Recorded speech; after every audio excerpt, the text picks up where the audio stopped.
श्री गुरु चरण सरोज रज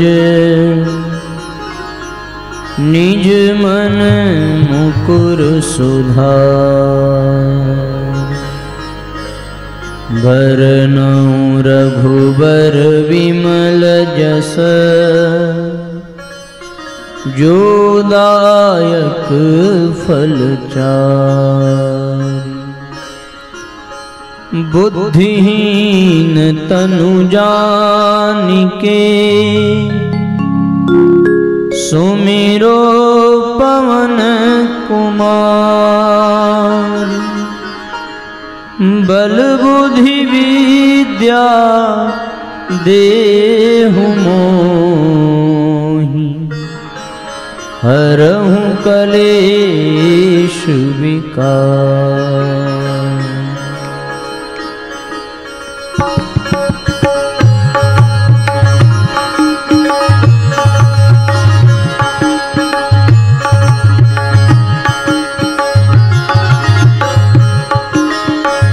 जय हनुमान ज्ञान गुण सागर।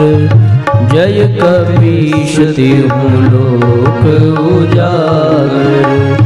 रामदूत अतुलित बल धामा। अंजनी पुत्र पवन सुत नामा। महावीर विक्रम बजरंगी। कुमति निवार सुमति के संगी। कंचन वरन विराज सुबेसा। कानन कुंडल कुंचित केसा। हाथ वज्र ध्वजा विराजे। कांधे मूंज जनेऊ साजे। शंकर सुवन केसरी नंदन। तेज प्रताप महाजगवंदन। विद्यावान गुणी अति चातुर। राम काज करिवे को आतुर। प्रभु चरित्र सुनवे को रसिया। राम लखन सीता मन बसिया। सूक्ष्म रूप धरि सियहि दिखावा। विकट रूप धरि लंक जरावा। भीम रूप धरि असुर संहारे। रामचंद्र के काज सवारे। लाय सजीवन लखन जियाए। श्री रघुवीर हरष उर लाए। रघुपति कीन्ही बहुत बड़ाई। तुम मम प्रिय भरतहि संपाई। सहस वदन तुम्हरो जस गावे। हस कहि श्रीपति कंठ लगावे। सनकादिक ब्रह्मादि मुनीषा।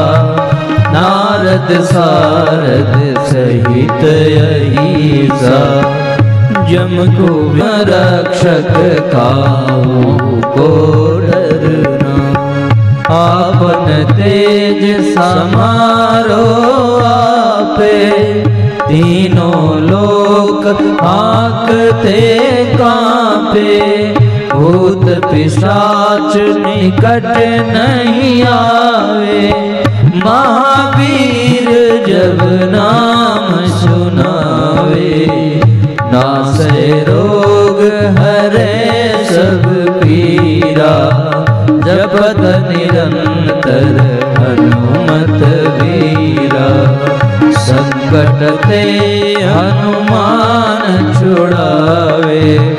मन क्रम वचन ध्यान जो लावे। सब पर राम तपस्वी राजा। तिनके काज सकल तुम साजा, और मनोरथ जो कोई पावे, सोई अमित जीवन फल पावे। चारों जुग परताप तुम्हारा, है प्रसिद्ध जगत उजियारा। साधु संत के तुम रखवारे, असुर निकंदन राम दुलारे। अष्ट सिद्धि नवनिध के दाता, असबर दीन जानकी माता। राम रसायन तुम्हारे पासा, सदा रहो रघुपति के दासा। तुम्हारे भजन राम को पावे, जन्म जन्म के दुख बिसरावे। अंत काल रघुवरपुर जाई, जहाँ जन्म हरि भक्त कहाई। और देवता चीतन धरई, हनुमत से सर्व सुख करई। संकट कटे मिटे सब पीरा, जो सुमिरे हनुमत बलबीरा। जय जय जय हनुमान गोसाई, कृपा करम गुरुदेव की नाई। जो सुत बार पाठ कर कोई, छूटे बंदी महा सुख होई। जो यह पढ़े हनुमान चालीसा, होय सिद्धि साखी गौरीसा। तुलसीदास सदा हरि चेरा, हे जयनाथ हृदय मानेरा। पवन तनय संकट हरन, मंगल मूर्ति रूप। राम लखन सीता सहित, हृदय बसहु सुरभूप। बोलिए सियावर रामचंद्र की जय। बोलिए पवन सुत हनुमान की जय। उमापति महादेव की जय। बोलो भाई सब संतन की जय। नमः पार्वती पतये हर हर महादेव।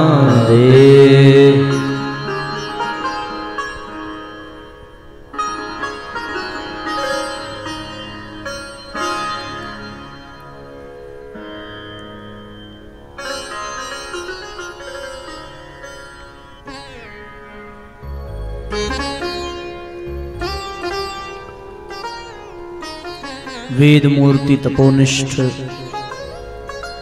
परम पूज्य गुरुदेव एवं स्नेह सलिला जगत जननी माँ भगवती के दिव्य संरक्षण में गायत्री परिवार के द्वारा आयोजित आत्म कल्याण एवं लोक कल्याण की दृष्टि से आयोजित इस सायंकालीन सत्र में दीप यज्ञ के पावन आयोजन में व्यासपीठ के समक्ष विराजमान समस्त ग्रामवासियों, नगरवासियों, उपस्थित आत्मीय बंधुओं, श्रद्धामयी माताओं और यहाँ उपस्थित सभी प्यारे बच्चों, वर्तमान में एवं भविष्य में भी विज्ञान के माध्यम से आज के आध्यात्मिक संदेश का विशेष लाभ पाने वाले सभी सत्संग प्रेमी भाई बहन, आप सबके हृदय में विराजमान परमपिता परमेश्वर को बारंबार प्रणम्य निवेदित करते हुए आज के सत्र में आप सबका बहुत बहुत स्वागत, बहुत बहुत अभिनंदन है।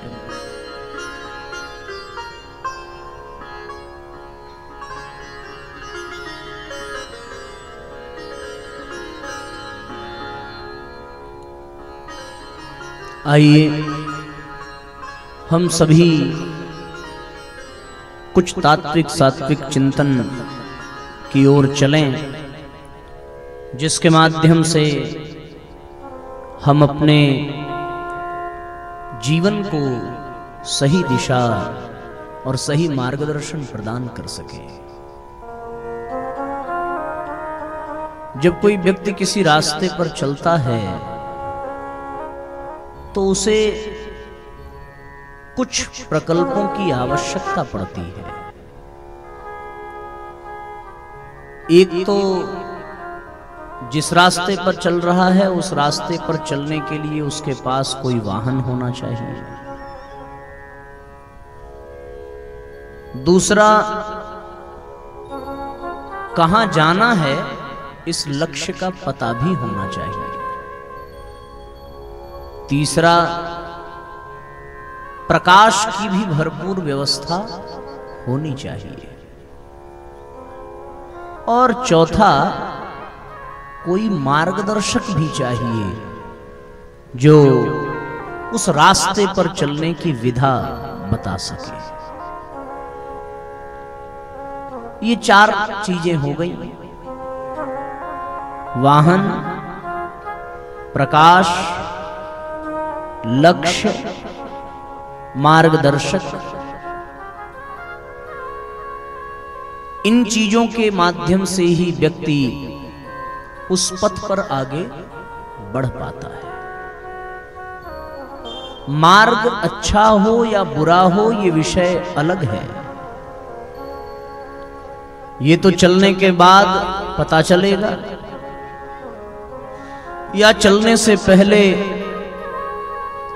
जो श्रेष्ठ जन हैं, जो संत जन हैं, जो अनुभवी हैं, जो अभिभावक हैं, अथवा जो उस मार्ग पर चल चुके हों, उनसे व्यक्ति सलाह लेता है, उनसे समझता है कि भाई हमें यहां जाना है, तो क्या ये रास्ता चलने के लिए ठीक होगा या नहीं। जो अनुभवी है, जो उस रास्ते पर चल चुका है, वो बता देता है कि इस रास्ते पर चलने से आप बिल्कुल यहां पहुंच जाएंगे।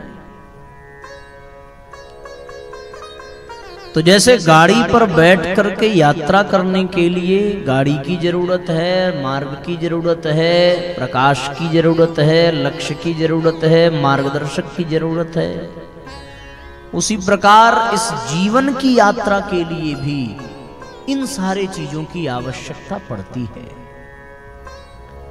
यदि इनमें से कोई एक चीज का अभाव हो तो रास्ता थोड़ा कठिन हो जाता है।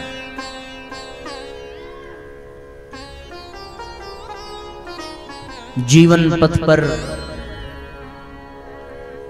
प्रकाश भी चाहिए, मार्गदर्शक भी चाहिए, कोई साधन भी चाहिए, वाहन भी चाहिए, एक निश्चित लक्ष्य भी चाहिए।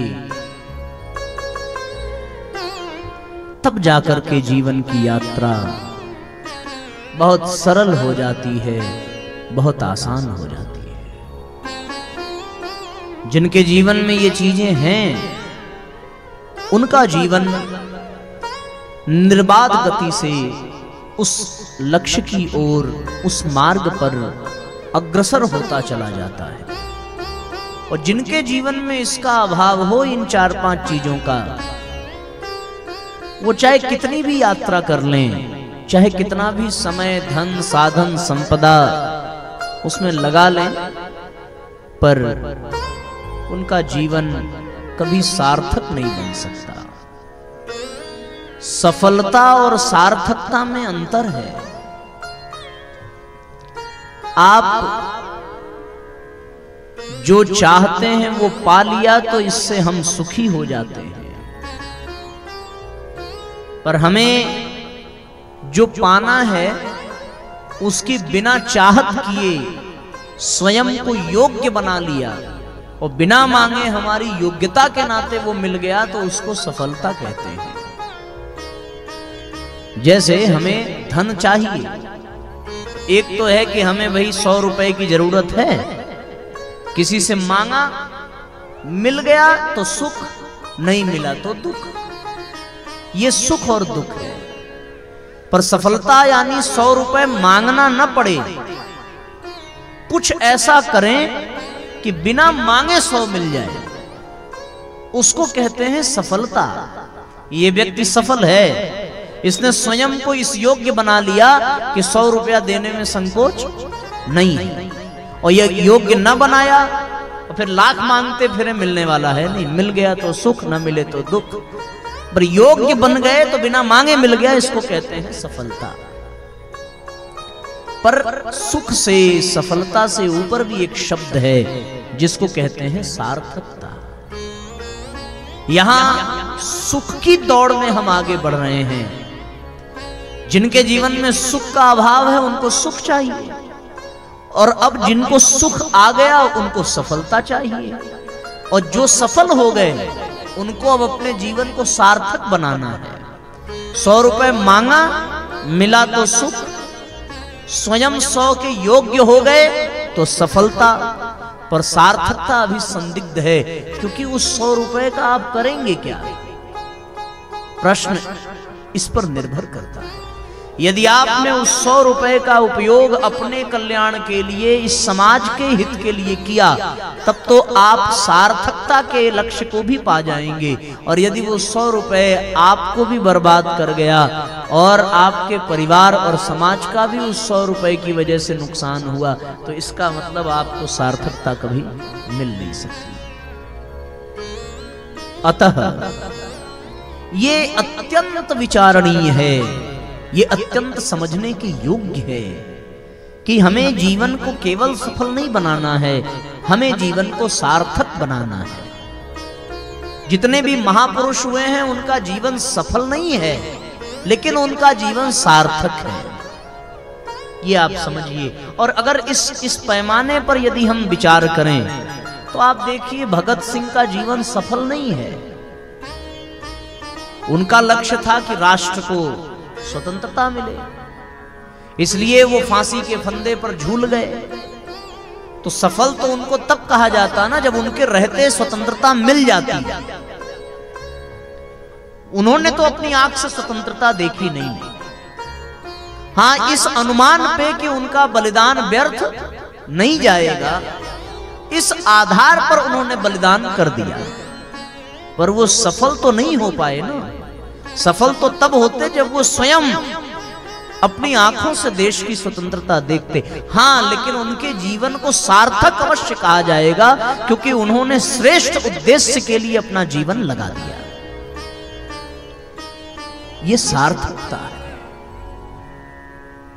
परम पूज्य गुरुदेव के जीवन को झांकें तो उनके जीवन में सफलता भी है और सार्थकता भी है।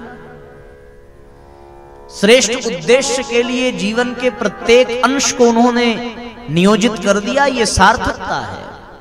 और अपने ही समक्ष गायत्री परिवार जैसी बहुत विराट संस्था को उन्होंने सुनियोजित कर दिया, संगठित कर दिया, तो वो सफल भी हो गए। जो चाहते थे वो गुरुदेव अपने रहते ही करके गए ना। चाहते थे घर घर यज्ञ हो, हुआ उनके रहते ही। जगह जगह गायत्री माता के मंदिर बने उनके रहते ही। बहुत सारे शक्तिपीठों, लगभग 3000 से शक्तिपीठों का उद्घाटन, प्राण प्रतिष्ठा स्वयं पूज्यवर ने अपने हाथ से किया। तो वो सफल भी हैं। उन्होंने 3200 से भी अधिक पुस्तकें लिखी, न केवल लिखी बल्कि उसे लोगों तक पहुंचाया भी। न केवल पहुंचाया अपितु लोगों को पढ़ने के लिए विवश भी कर दिया, लोग पढ़ने लगे। तो गुरुजी सफल भी हैं, सार्थक भी हैं। हम अपने जीवन में सुखी हैं, दूसरा सफल हैं, तीसरा सार्थक हैं, ये हमें विचार करने की आवश्यकता है। फिर से उस परिभाषा को स्मरण करिए, जो चाहते हो वो मिल जाए तो सुख है। पर ध्यान रहे, सुख और दुख ये दोनों एक ही सिक्के के दो पहलू हैं। जहां सुख आया वहां दुख आने से कोई रोक नहीं सकता, और जहां दुख आया वहां सुख भी आएगा ही। दिन है तो रात भी है, रात है तो दिन भी है। उत्थान है तो पतन भी है, पतन है तो उत्थान भी है। घड़ी की सुई ऊपर है तो नीचे भी होगी, और नीचे है तो फिर से ऊपर ही जाएगी। उसी प्रकार जीवन में सुख आवश्यक है। इससे जीवन का आप लाभ ले सकते हैं। जिनको सुख मिल जाता है अब वो सफलता की ओर बढ़ते हैं, और जिनको सफलता मिल जाए उनको सार्थकता की ओर बढ़ना चाहिए। और जीवन की सार्थकता इन्हीं कुछ मापदंडों पर आधारित है कि जीवन पथ का प्रकाश, जीवन पथ का मार्गदर्शक, जीवन पथ का लक्ष्य, और उस जीवन पथ पर चलने के लिए कोई साधन, कोई वाहन मिल जाए तो बात बन जाती है। और जो लोग इन चीजों से वंचित रह जाते हैं उनको साथियों जीवन की सार्थकता का लाभ प्राप्त हो नहीं पाता।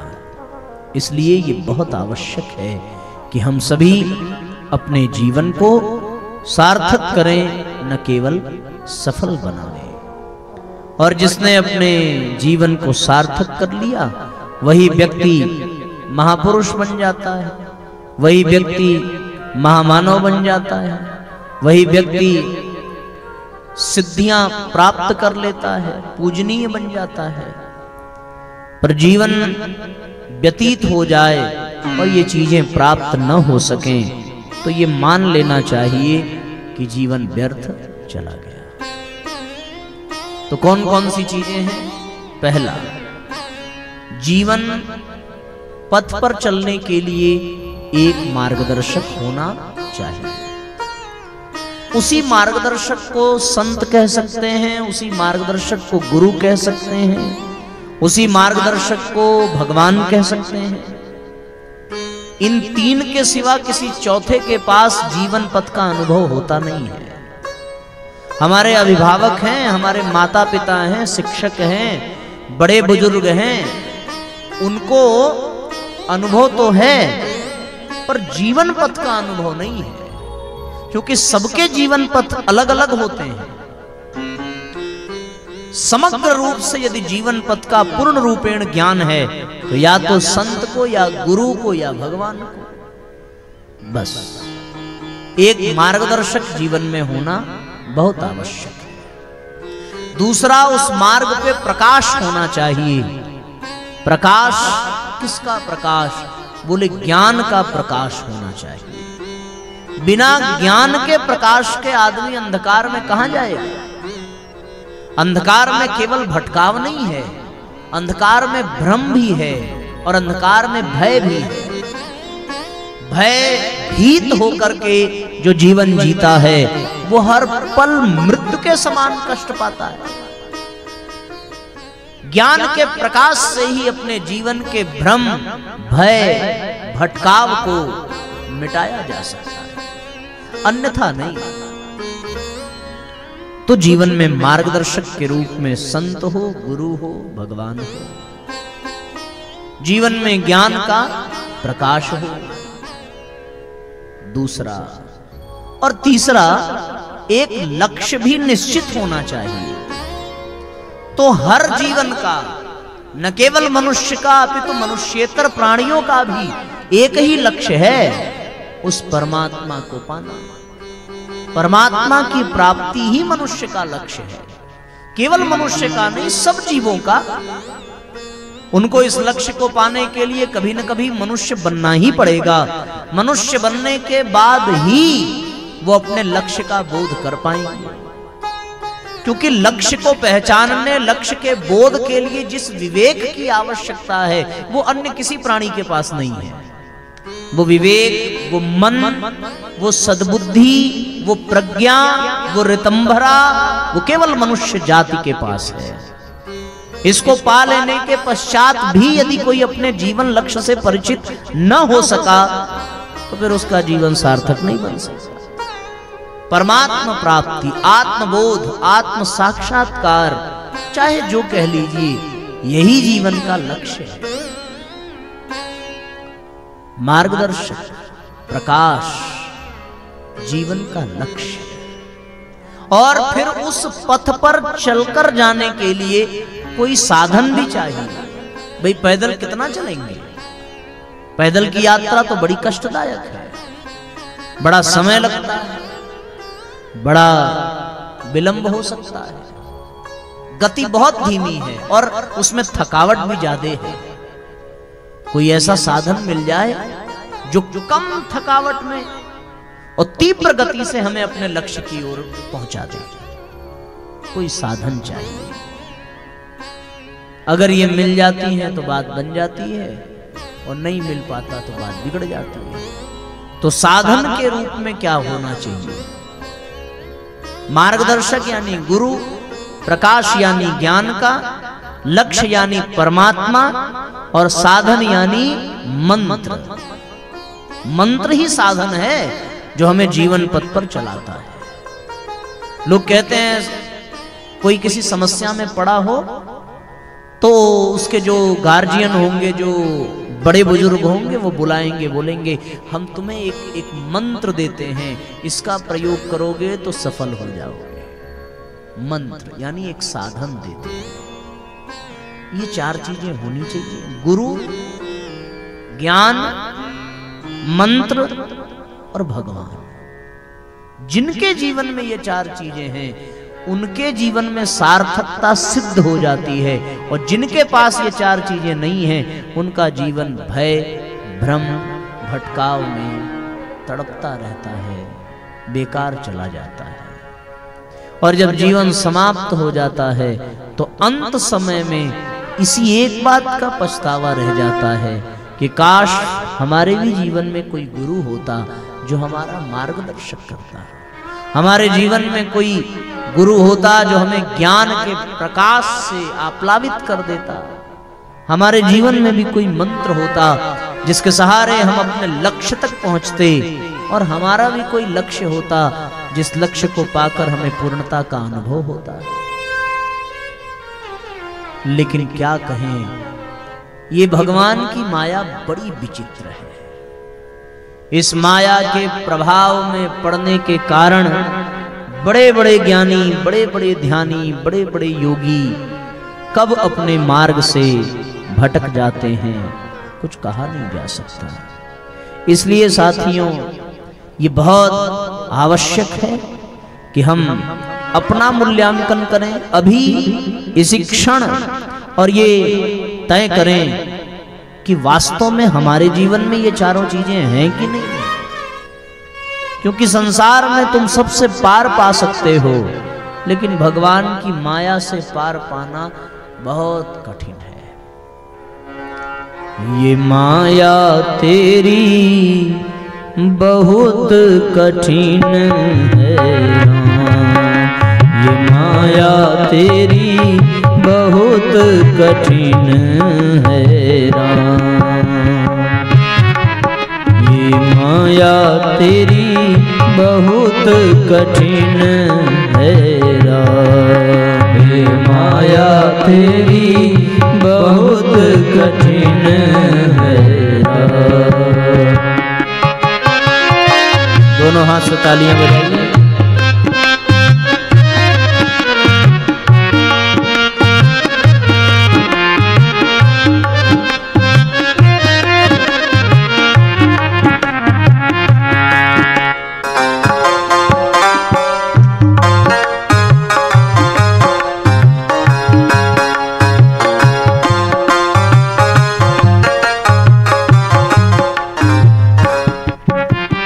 रक्त मांस हड्डी के ढेर पर मढ़ा हुआ है चाँद, रक्त मांस हड्डी के ढेर पर मढ़ा हुआ है चाँद। देख उसी की सुंदरता हो जाती नींद हराम, देख उसी की सुंदरता हो जाती नींद हराम। ये माया तेरी बहुत कठिन है राम, ये माया तेरी बहुत कठिन है राम। रक्त मांस हड्डी का ढेर है ये शरीर, और इस पर चढ़ी हुई है चमड़े की परत, और उस चमड़े की परत की सुंदरता देख करके मनुष्य इतना विषय अधीन हो जाता है, इतना डूब जाता है कि उसके कारण उसका जीवन एक संग्राम बन जाता है और अपने जीवन को वो सार्थक नहीं कर पाता।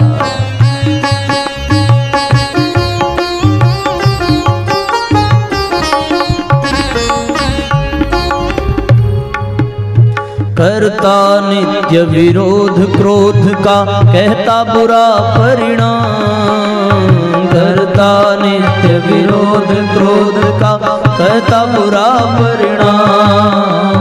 होता क्रोधित स्वयं तो होती वाणी बिना लगाम, होता क्रोधित स्वयं तो होती वाणी बिना लगाम। माया तेरी बहुत कठिन है राम, ये माया तेरी बहुत कठिन है राम।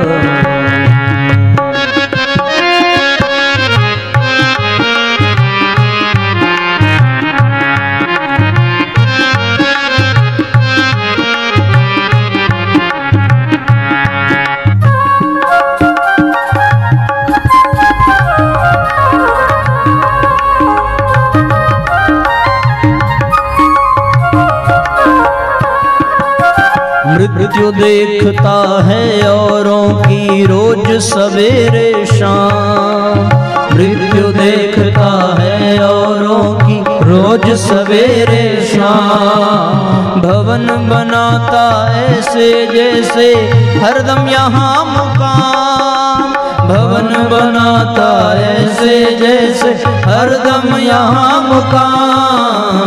माया तेरी बहुत कठिन है राम, हे माया तेरी बहुत कठिन है राम।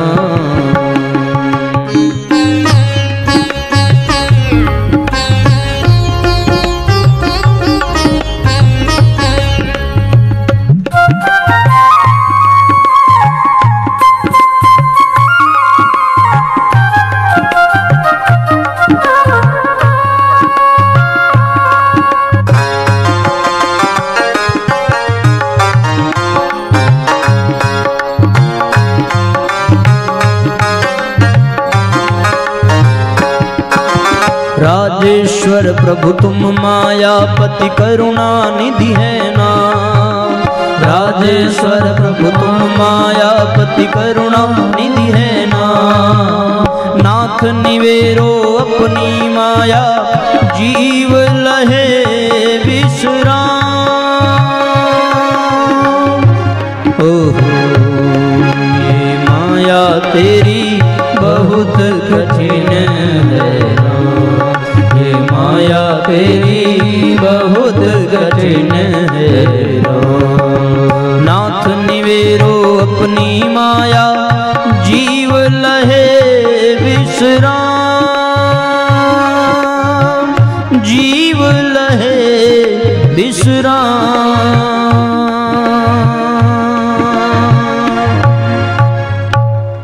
ये माया तेरी बहुत कठिन है राम। भगवान की माया इतनी प्रबल है कि सत्य का बोध होने ही नहीं देती।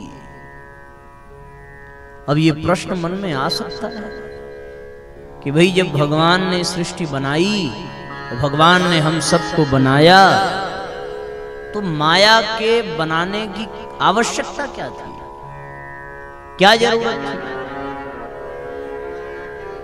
माया मरी न मैं मरा, मरी मरी गया शरीर। न माया मरी न हम मरे, बार बार क्या मरा, ये शरीर मरा। कहे गए दास कबीर, आशा तृष्णा ना मरी, कहे गए दास कबीर। तो न व्यक्ति मरता है न माया मरती है, मरता है तो उसका शरीर मरता है। जीव और जगदीश के मध्य में माया एक आवरण है, एक पर्दा है। प्रत्येक जीव का एक ही लक्ष्य है, उस पर्दे को लांघ कर जगदीश को प्राप्त कर लेना। जैसे आप देखते होंगे ना, फुटबॉल होता है कि वॉलीबॉल होता है, ऐसे डंडा लगा करके नेट लगा रहता है। हाँ है? नहीं, बास्केटबॉल तो वो होल में डालना पड़ता है ना, वही वॉलीबॉल, हैंडबॉल, वॉलीबॉल किसको कहते हैं? हाँ, तो मैं वही कह रहा हूं। बीच में नेट रहता है, एक टीम इधर रहती है, एक टीम इधर रहती है। जमीन पे गिरना नहीं चाहिए, वो ऊपर बॉल उछलती रहे, जिसके पाले में जमीन पे गिरी। और टीम के प्रत्येक खिलाड़ी का एक ही लक्ष्य होता है कि चाहे गिर के, मर के, जर के, रो के, गा के, हंस के, बोल के, चाहे जैसे उस बॉल को नेट के उधर कर दे। अगर कर दिया तो जीत, और न किया तो हार। यही हमें भी करना है, चाहे रो के, चाहे गा के, चाहे गिर के, चाहे पढ़ के, चाहे हंस के, चाहे बोल के, चाहे जैसे अपने आप को माया रूपी नेट के उस पार ढकेल देना, क्योंकि उस पार परमात्मा है, भगवान उसी पार हैं और हम इस पार हैं, और बीच में है माया का पर्दा। माया के पर्दे को पार करने के लिए ये चार चीजें तो चाहिए। इन चार चीजों से ही माया के पर्दे को पार किया जा सकता है। इसके अतिरिक्त दूसरा कोई मार्ग है नहीं, संसार में कोई ऐसी शक्ति है नहीं इन चार के अतिरिक्त जो आपको माया से परे कर दे और मायापति की प्राप्ति करा दे। ये बात चाहे हम आज समझें, चाहे कल समझें, और चाहे परसों समझें।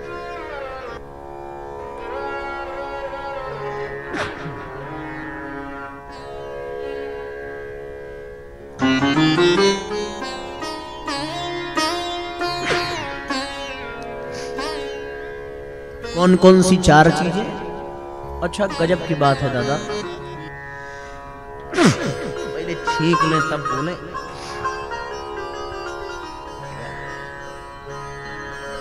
चार चीजें बताई हैं और चार के ही सहारे जीव यहां से जाता है।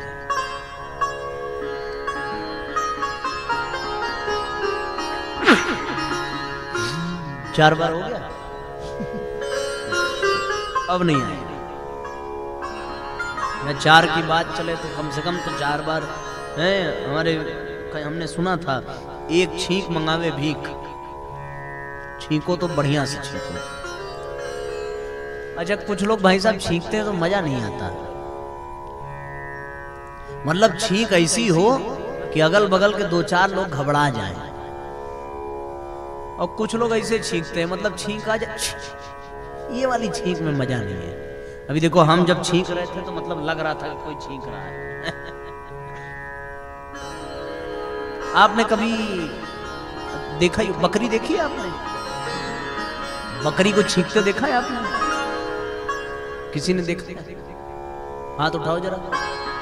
हाँ, ऐसे ही छींकती है, मतलब नहीं, हम लोग की छींक इंसान जैसी होनी चाहिए, तो कम से कम 4 बार तो दादा होनी चाहिए। हम केवल कहते नहीं है, करके दिखाते हैं। और इसे 4 बार छींकें। क्यों 4 बार छींकें? क्योंकि 4 ही रास्ते हैं, एक प्रकाश, दूसरा मंत्र, तीसरा गुरु, चौथा लक्ष्य। तो 4 बार, 4 के ही कंधे पर हम सबको जाना है। 4 चक्के से ही हम लोग आए थे, 4 चक्के से ही जाएंगे। आपके सामने हम सब लोग यही कहने आए हैं कि हम माया रूपी पर्दे से, माया रूपी जाल से उस तरफ जाएं। तो कैसे जाएंगे? इन 4 चीजों से जा सकते हैं। जीवन में एक संत, एक मार्गदर्शक हो, जीवन में ज्ञान का प्रकाश हो, जीवन में एक साधन हो, मंत्र हो, और परमात्मा का लक्ष्य हो। एक एक करके इन बिंदुओं पर हम लोग चर्चा करें। हनुमान जी के मंदिर के प्रांगण में हम सभी बैठे हैं। हनुमान जी का जीवन सार्थक हुआ क्योंकि इनके पास ये चारों चीजें थीं। गुरु भी था, मार्गदर्शक। कौन हनुमान जी का गुरु कौन है आपको पता है? सूर्य भगवान। सूर्य ही हनुमान जी के गुरु हैं। भगवान सूर्य ने हनुमान जी को दीक्षा दी है। ये जो हम लोग चौपाई गाते हैं ना, ये पंक्ति गोस्वामी जी की लिखी हुई, बाली समय रवि भक्ष लियो तब तीनहु लोक भयो अधियारो। बाली समय रवि भक्ष लियो, इसका मतलब सच में भगवान को नहीं खा गए थे। इसका मतलब ये है बाली समय यानी बाल्यावस्था में ही, रवि यानी सूर्य, भक्ष यानी भजन, सूर्य का भजन बाल्यावस्था से ही। तो भगवान सूर्य ही हनुमान जी के गुरु हैं, उनके जीवन में गुरु भी है। और दूसरा प्रकाश, हनुमान जी के जीवन में ज्ञान का प्रकाश है। अतुलित बल धामम हेम शैलाभ देहम धनुजवन कृशानम ज्ञानी नाम अग्रगण्यम।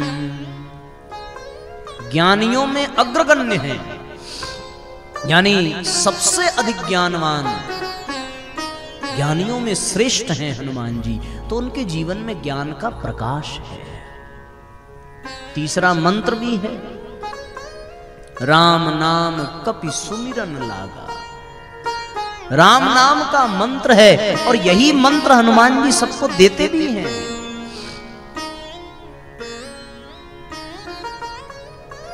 हम लोगों ने अभी इसमें पढ़ा, और लक्ष्य क्या है? एक ही लक्ष्य है, राम काज कीन्हे बिना मोहि कहां विश्राम। केवल एक लक्ष्य है हनुमान जी का। क्या कर दिया यार, फिर से गूंजने लगा, इसको ठीक करो भैया। लक्ष्य राम का काज, मंत्र राम का नाम, जीवन में ज्ञान का प्रकाश, और प्रकाश प्रदान करने वाले भगवान सूर्य जीवन में गुरु की भांति। तो उनका जीवन सार्थक हो गया। भगवान राम के दरवाजे पर हम लोग वो कैसे गाते हैं ना, ये अभी इसमें हनुमान चालीसा में एक पंक्ति हम लोगों ने गाई कि बिना हनुमान जी की आज्ञा के कोई भगवान के कक्ष में जा ही नहीं सकता। राम दुआरे तुम रखवारे, इसके आगे की पंक्ति बताइए हैं? तो फिर से बोलो भाई। होत ना आज्ञा, हाँ हमको याद ही नहीं आ रहा था, इसीलिए हमने कहा। अच्छा दादा, आपको एक विशेष बात बताएं, किसी से बताइएगा मैं। राम दुआरे तुम रखवारे, होत न आज्ञा बिन पैसारे। लिखा ही था, मतलब तो यही आ रहा, राम दुआरे तुम रखवारे, होत न आज्ञा बिन पैसारे। बिना पैसा के आज्ञा, इसका मतलब ये तो विनोद की बात है, पर अगर वो राम जी की चौकीदारी करते हैं तो जीवन की सार्थकता है। और चार चीजें हैं उनके जीवन में, गुरु भी है, मंत्र भी है, ज्ञान भी है। बहुत से लोग ऐसे हैं जिनके जीवन में गुरु भी है, गुरु मंत्र भी है, पर ज्ञान नहीं है। और बहुत से ऐसे लोग हैं कि जिनके जीवन में गुरु है तो गुरु मंत्र नहीं है। और बहुत से लोग ऐसे हैं कि जिनके जीवन में गुरु भी हो, गुरु मंत्र भी हो, ज्ञान भी हो, पर जीवन का लक्ष्य ही नहीं है। पर हनुमान जी के जीवन में ये चारों चीजें हैं, और जिनको ये चारों चीजें मिल जाएं उनका जीवन ही सार्थक। एक एक करके चर्चा करें। जीवन में गुरु का होना बहुत आवश्यक है। सब कुछ हो पर रास्ता बताने वाला अगर न हो तो आदमी चलेगा कैसे?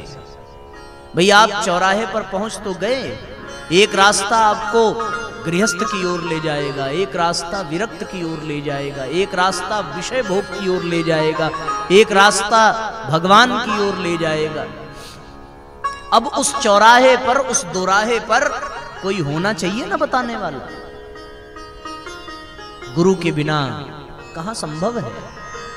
इसलिए जीवन में सबसे पहले तो गुरु होना चाहिए जो हमें मार्ग दिखा सके।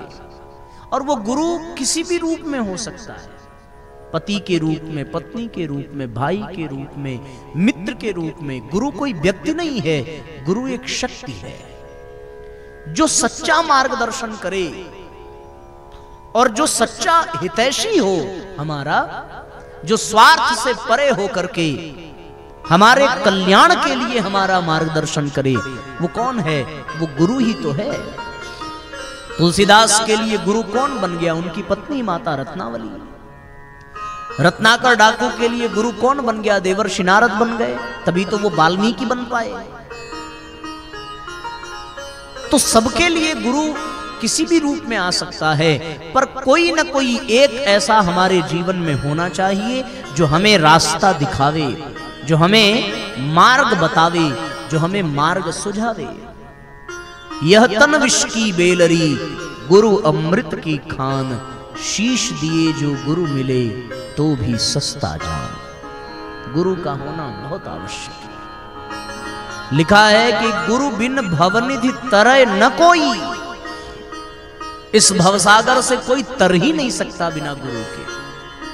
जो बिरंच शंकर सम होई, चाहे वो साक्षात ब्रह्मा या शिव ही क्यों न हो, स्वयं ब्रह्मा और शिव भी बिना गुरु के कल्याण नहीं हो सकता उनका भी। इसलिए जीवन में पहला होना चाहिए कि जीवन में गुरु होना चाहिए। और एक बार यदि जीवन में गुरु की प्राप्ति हो गई तो जीवन में अपने आप फिर सब आ जाएगा। गुरु आ गया तो गुरु के कारण गुरु मंत्र भी मिलेगा, और गुरु मंत्र और गुरु के कारण जीवन में ज्ञान का प्रकाश भी आवेगा, और फिर उस प्रकाश में जीवन का लक्ष्य स्पष्ट दिखाई देने लगेगा। गुरु की आवश्यकता है जीवन में, जो हमारे मन को भगवान से जोड़ दे, जो हमें हमारे लक्ष्य का बोध करा दे। ऐसा कोई गुरु मिले, ऐसा कोई संत मिले। हो मेरा तार प्रभु से जोड़े, ऐसा कोई गुरु मिले। मेरा तार प्रभु से जोड़े, ऐसा कोई गुरु मिले। ऐसा कोई गुरु मिले, ऐसा कोई गुरु मिले। मेरा तार प्रभु से जोड़े, ऐसा कोई गुरु मिले। मेरा तार प्रभु से जोड़े, ऐसा कोई गुरु मिले। मेरे मन का रास्ता मोड़े, ऐसा कोई गुरु मिले। मेरे मन का रास्ता जोड़े, ऐसा कोई गुरु मिले। दोनों हाथ ऊपर उठा करके एक साथ भावपूर्वक तालियां बजाइए।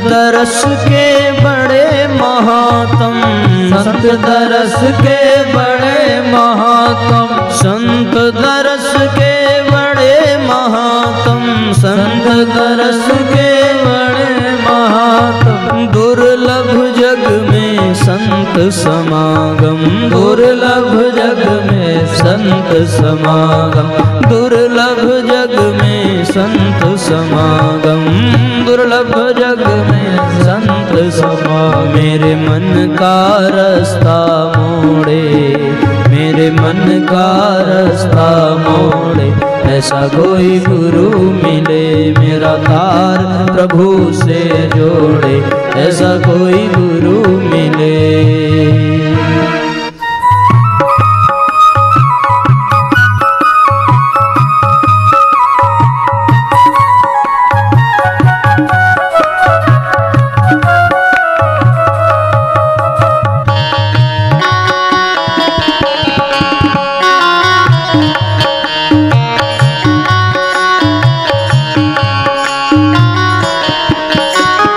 भटकत भटकत पथ नहीं मिलता, भटकत भटकत गाइए सब गाइए, नहीं मिलता, भटकत भटकत पथ नहीं मिलता, भटकत भटकत पथ नहीं मिलता। मन मेरा रोके नहीं रुकता, मन मेरा रोके नहीं रुकता। मेरे मन के भ्रम को तोड़े, मेरे मन के भ्रम को तोड़े, ऐसा कोई गुरु मिले मेरा तार प्रभु से जोड़े, ऐसा कोई गुरु मिले हो मेरा तार प्रभु से जोड़े, ऐसा कोई गुरु मिले मेरा तार प्रभु से जोड़े, ऐसा कोई गुरु मिले। जय हो।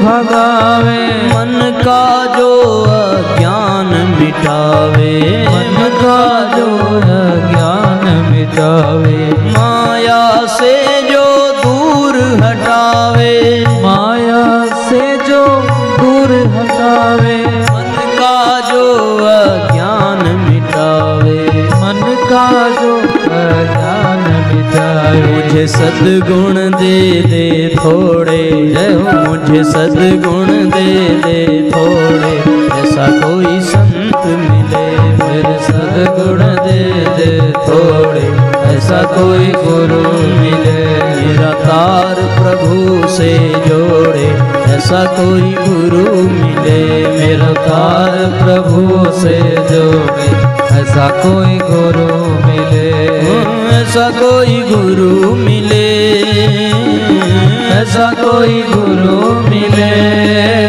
मेरा तार प्रभु से जोड़े, ऐसा कोई गुरु मिले मेरा तार प्रभु से जोड़े, ऐसा कोई गुरु मिले मेरे मन का रास्ता मोड़े, ऐसा कोई गुरु मिले मेरा मन का रास्ता मोड़े, ऐसा कोई गुरु मिले मेरे मन के भ्रम को तोड़े, ऐसा कोई गुरु मिले मेरे मन को भ्रम को तोड़े, ऐसा कोई गुरु मिले।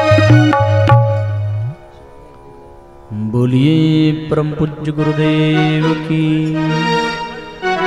बोलिए गायत्री माता की जय। तो साथियों, जीवन में गुरु का होना बहुत आवश्यक है। बिन गुरु भवनिधि करे न कोई।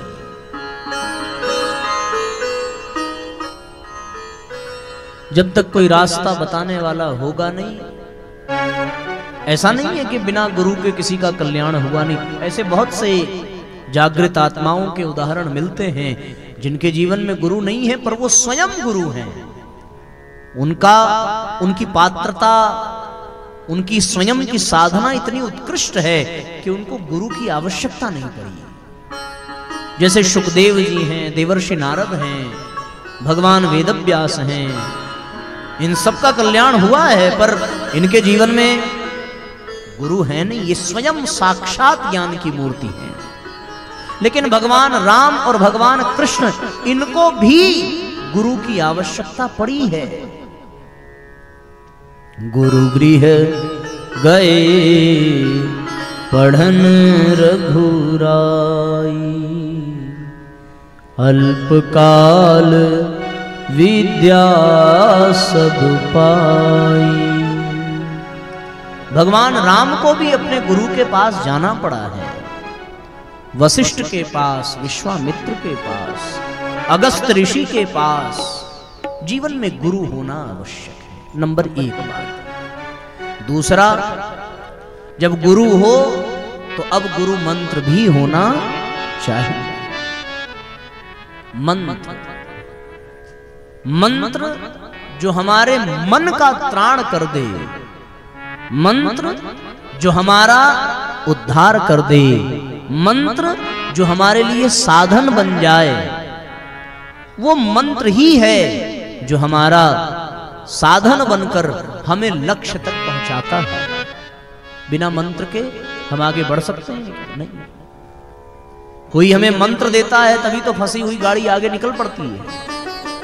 इसलिए जीवन में साथियों दूसरा एक बहुत आवश्यक क्रम हो, और वो होना चाहिए जीवन में मंत्र का।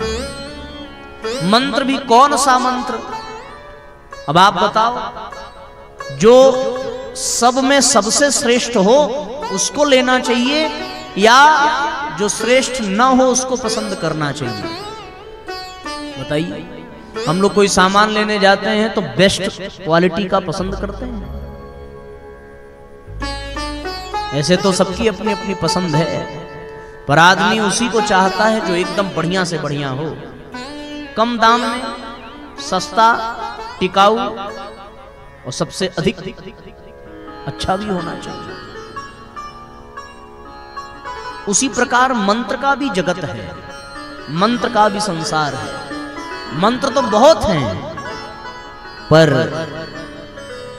सब मंत्रों में, सब मंत्रों का कोई सिरमौर है जो हमारे जीवन में होना चाहिए। बहुत मंत्र है।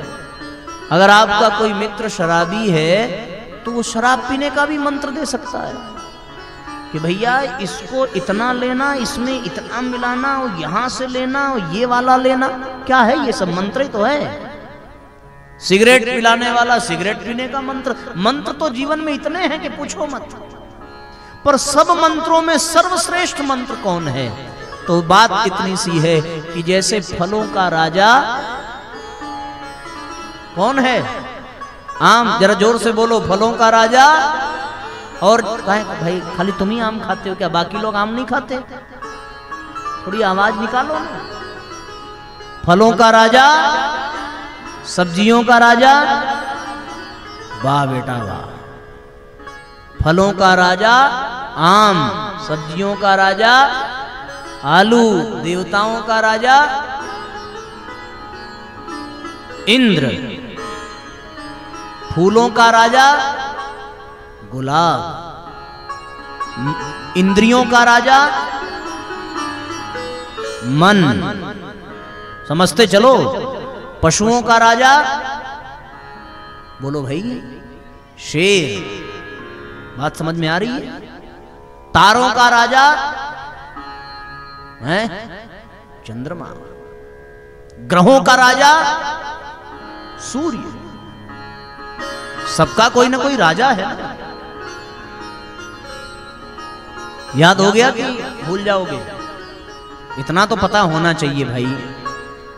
फलों का राजा आम जैसे, सब्जियों का राजा आलू जैसे, देवताओं का राजा इंद्र जैसे, इंद्रियों का राजा मन जैसे, फूलों का राजा गुलाब जैसे, और भैया पशुओं का राजा शेर जैसे। उसी प्रकार मंत्रों का राजा गायत्री मंत्र है, मंत्र का मंत्र राज है। कौन? गायत्री मंत्र। महामंत्र जितने जग माही, को गायत्री सम नाही। आप कहेंगे साहब गायत्री तो माता है, आप मंत्र कह रहे हैं। ना ना, माता नहीं है गायत्री।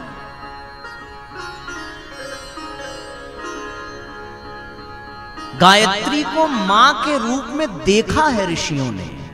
गायत्री किसी देवी देवता का नाम है नहीं, मंत्र का नाम गायत्री है। व्याकरण में कई प्रकार के छंद हैं। अष्टुप छंद है, अनुष्टुप छंद है, उसी प्रकार गायत्री भी एक छंद है। गीता में भगवान ने कहा है छंद सामहम, छंदों में छंद में गायत्री छंद हूं। पर गायत्री छंद की विशेषता क्या है कि गायत्री छंद में शब्दों को, अक्षरों को इस प्रकार से रखा गया है कि उसका जाप करने वाले व्यक्ति का वो मंत्र कल्याण कर देता है। इसीलिए उसको मंत्र की संज्ञा मिल गई। गायत्री गय यानी प्राण, गयान प्राणान त्रायते, सा गायत्री गाता राम त्रायते यस्मात् गायत्री तेन गीयते। जो इसका गान करता है उसके प्राणों का त्राण कर देता है ये मंत्र। गायत्री किसी देवी का नाम नहीं है, उसको तो देवी के रूप में ऋषियों ने देखा है कि भाई जो कल्याण करे वो मां के सिवा कौन हो सकता है। इसलिए गायत्री मंत्र को मां कह दिया। राम का अवतार हुआ है, कृष्ण का अवतार हुआ है, विष्णु जन्म लेकर आए, शिव का अवतार हुआ है, हनुमान जी जन्म लेकर के आते हैं। पर गायत्री ने न जन्म लिया न गायत्री का अवतार हुआ। जब कुछ नहीं था तब केवल गायत्री, जो कुछ है वो केवल गायत्री, और जब सब समाप्त हो जाएगा तो जो बचेगा वो केवल गायत्री। गायत्री परात्पर ब्रह्म की महत् शक्ति है। वो कोई देवी नहीं है, कोई देवता नहीं है, मंत्र है वो। पर जब तक वो गुरु के मुंह से न मिले तब तक शब्दों का समुच्चय है। पर जब गुरु अपने मुंह से उस मंत्र को दे दे, यानी उस शब्द में अपने प्राण घोल दे, अपना तप घोल दे, अपना आचरण घोल दे, अपनी ऊर्जा डाल दे, तो वो शब्द मंत्र बन जाता है। बिना गुरु के गायत्री केवल शब्द है, केवल छंद है। जब वो शब्द गुरु के मुंह से मिल जाए तो वो मंत्र बन जाता है। शब्द ही है। बच्चा भोजन नहीं करता, मां बुलाएगी बेटा खाना खा लो। शब्द है, बेटा खाना खा लो, ये शब्द है। बच्चा आएगा बुलाने पे इतने प्यार से, अगर वो खेल रहा है तो नहीं आएगा। अब यही शब्द मां नहीं बोले, उसका बाप बोले, और पूरा नहीं आधा ही बोले। पूरा नहीं बोले कि बेटा खाना खा लो, बस इतना ही बोले बेटा, बस काम बन गया ना। अपने आप वो समझ गया कि अब नहीं खाए तो न जाने क्या क्या खाना पड़ेगा। शब्द वही है, बेटा खाना, पर बाप ने उसी शब्द को अपने तरीके से कहा। अब वो शब्द नहीं रह गया, अब बाप की आवाज और बाप की ऊर्जा जब उसमें जुड़ गई तो वो बेटा शब्द मंत्र बन गया। बेटा बोलते ही बेटा की हालत खराब, भैया अब खा लो, वरना जो खाना है वो तो खाएंगे, उसके पहले न जाने कितना गाली गलौज लात भूसा खा जाएंगे, कोई गारंटी नहीं। इसलिए गायत्री एक शब्द है, एक छंद है। अब उसमें गुरु का प्राण जुड़ जाए तो वो गायत्री मंत्र बन जाता है। यही इसकी वास्तविकता है।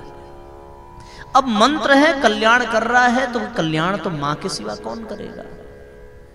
मां ही अपने बच्चों का कल्याण करती है। तू सतचित आनंदमयी है, मां ही कल्याण करती है अपने बच्चों का। तो इसलिए उसे स्त्री के रूप में, मां के रूप में देखा है इस मंत्र को। देखो सत्संग, सत्संग हिंदी का शब्द है और कथा भी हिंदी का शब्द है, ठीक है ना। सत्संग हो रहा है ये कहते हैं, और कथा के लिए क्या कहते हैं? कथा हो रहा है नहीं, कथा हो रही है। अंतर है, जबकि दोनों का मतलब एक ही है। सत्संग हो रहा है और कथा हो रही है। इसका मतलब सत्संग पुरुष लिंग सूचक शब्द है और कथा स्त्री सूचक शब्द है। उसी प्रकार मंत्र जो है वो स्त्री सूचक, यहां गायत्री शब्द जो है वो स्त्री सूचक, इसलिए स्त्री का स्वरूप दे दिया ऋषि। तो गायत्री कब मंत्र बनती है? गायत्री तब मंत्र बनती है जब वो गुरु के मुख से प्राप्त होती है।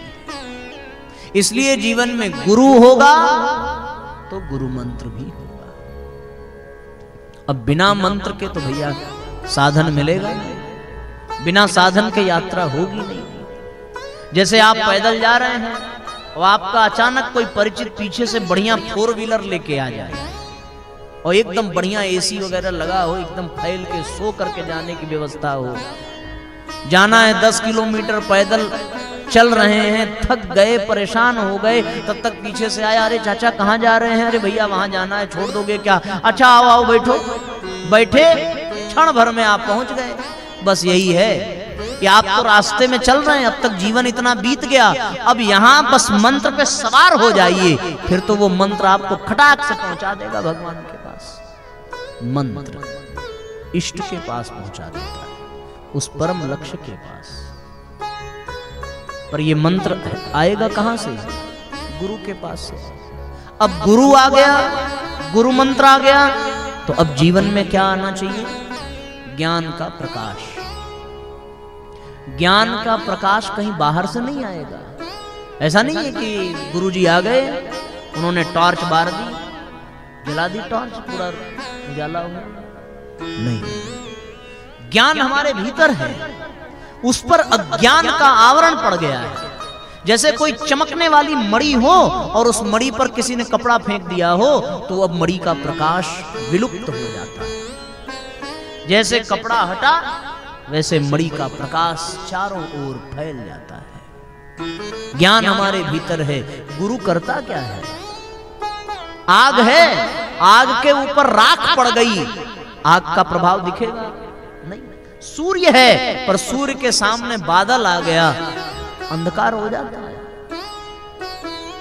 गुरु करता क्या है? उस राख को हटाने का काम।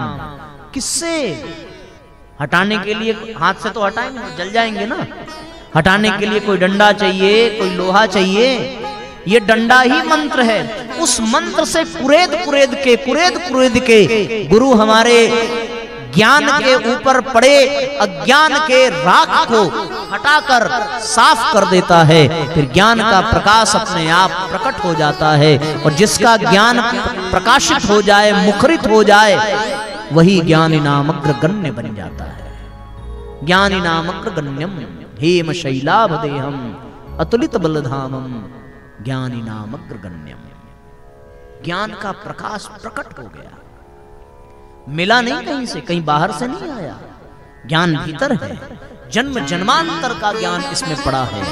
उसको जगाने के लिए अज्ञान की परत को हटाना है, और वो हटाएगा कौन? बिना गुरु के संभव नहीं। गुरु हटाता किससे है? मंत्र से। मंत्र से हटाएगा।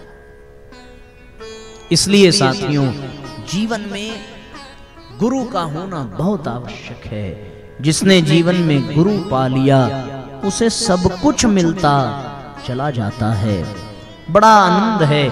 और जैसे ही जीवन में गुरु आते हैं, वैसे ही वो आकर के पहला काम गुरु मंत्र देते हैं। और गुरु मंत्र का पहला काम कि वो हमारे भीतर के अज्ञान के अंधकार को मिटा करके समाप्त कर देता है।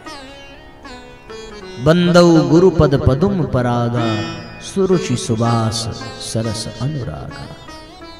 लिखा है गोस्वामी जी ने, बंदौ गुरुपद कंज कृपा सिंधु नर रूप हरि महामोह तम पुंज, यानी अंधकार के पुंज को, महामोह तम पुंज, जासु वचन रविकर निकर। जासु वचन, मुख से निकला जो वचन वही है मंत्र। रविकर निकर, ऐसे कि रवि ही निकल जाए, यानी सूर्य प्रकट हो जाए। स्पष्ट है बिल्कुल एकदम। गुरु आता है, बंदौ गुरुपद कंज, कृपा सिंधु नर रूप हरि। सिर गुरु पद नख मनि गन ज्योति, सुमिरत दिव्य दृष्टि ही होती। गुरु के नख से निकलने वाली ज्योति का स्मरण कर लेने मात्र से दिव्य दृष्टि, और वो दिव्य दृष्टि हो जाए तो फिर उघर ही विमल विलोचन ही के, हृदय के विमल विलोचन यानी प्रज्ञा जागृत हो जाती है। विलोचन विमल निर्मल बुद्धि जागृत हो गई। उघर ही विमल विलोचन ही के, मिट ही दोष दुख भव रजनी के। रात्रि रूपी जितने भी दुख हैं, अंधकार हैं, वो सब समाप्त हो जाते हैं। तो अब जब समाप्त हो गए तो फिर लाभ क्या है? क्यों समाप्त करना, क्यों अंधकार हटाना? लाभ उसका ये है कि इसके ठीक बाद गोस्वामी जी ने लिखा है कि सूझहि राम चरित मनि मानिक। तब वहां से राम चरित्र सूझने लगता है। सूझहि राम चरित मन मानिक, गुपुत प्रगट भय जो जेहि खानिक। जो गुप्त से गुप्त रहस्य है भगवान का, वो तुरंत प्रकट हो जाता है। सूझहि राम चरित्र। अब राम का चरित्र सूझने लगा, तो राम का चरित्र सूझने लगा तो राम तो लक्ष्य है, राम को पाना भी है। बस बात बन जाती है। ये चार चीजें जीवन में, अन्यथा अगर ये चार चीजें नहीं होंगी तो फिर जीवन कब समाप्त हो जाएगा कुछ कहा नहीं जा सकता। इतना तो बीत ही गया। किसी का 30 बीता होगा, किसी का 40 बीता होगा, कोई 50, 60, 70 बिता करके बैठे हैं। और अगर आज भी अगर विलंब कर दिया तो बात बिगड़ जाएगी।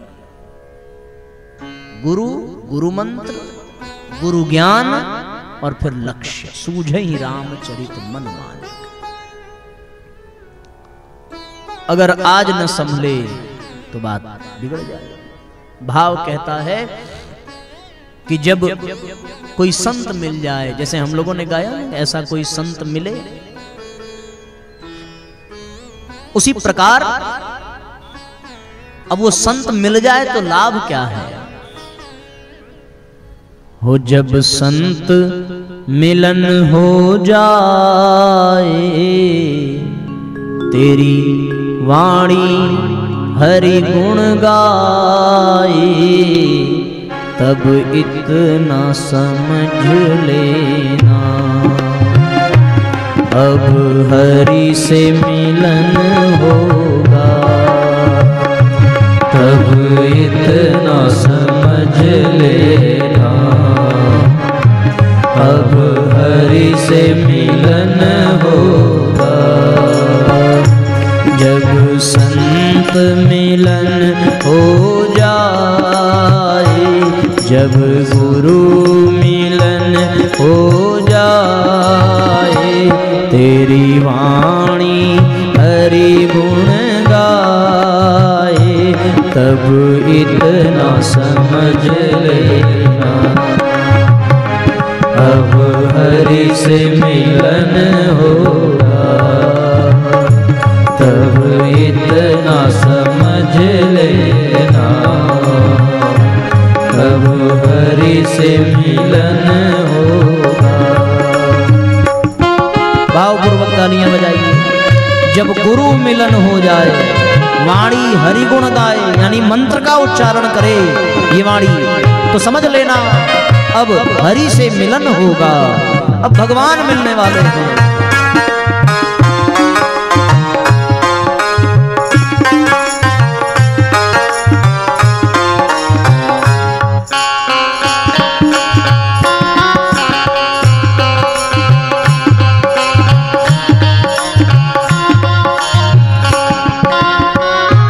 लक्षण, जिसके जीवन में गुरु आ जाए, गुरु मंत्र आ जाए, ज्ञान आ जाए, तो लक्षण क्या क्या होंगे उसके जीवन में। अगर वो लक्षण हमारे भीतर है तो बात बन जाएगी। पहला लक्षण, नहीं क्रोध किसी पे आए, नहीं क्रोध किसी पे आए, सब में तो हरि, सब में तो नजर हरि आए, सब में तो नजर हरि आए। नहीं क्रोध किसी पे आए, सब में तो नजर हरि आए। नहीं क्रोध किसी सब गाइए आए, सब में तो नजर हरि आए। तब इतना समझ लेना, तब इतना समझ लेना, अब हरि से मिलन होगा। अब इतना समझ लेना, अब हरि से मिलन होगा। जय हो।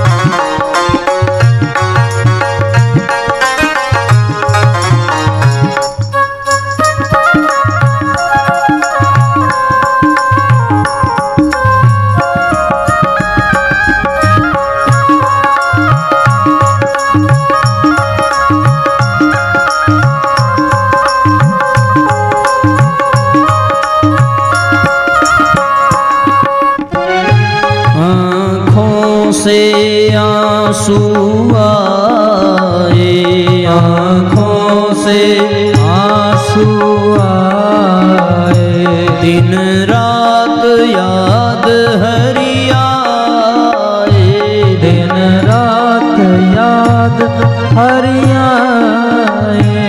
आँखों से आंसू आए, दिन रात याद हरि आए। आँखों से आंसू आए, दिन रात याद हरि आए। तब इतना समझ लेना, ओ तब इतना समझ लेना, अब हरि से मिलन होगा। तब इतना समझ लेना, अब हरि से मिलन होगा। जय हो।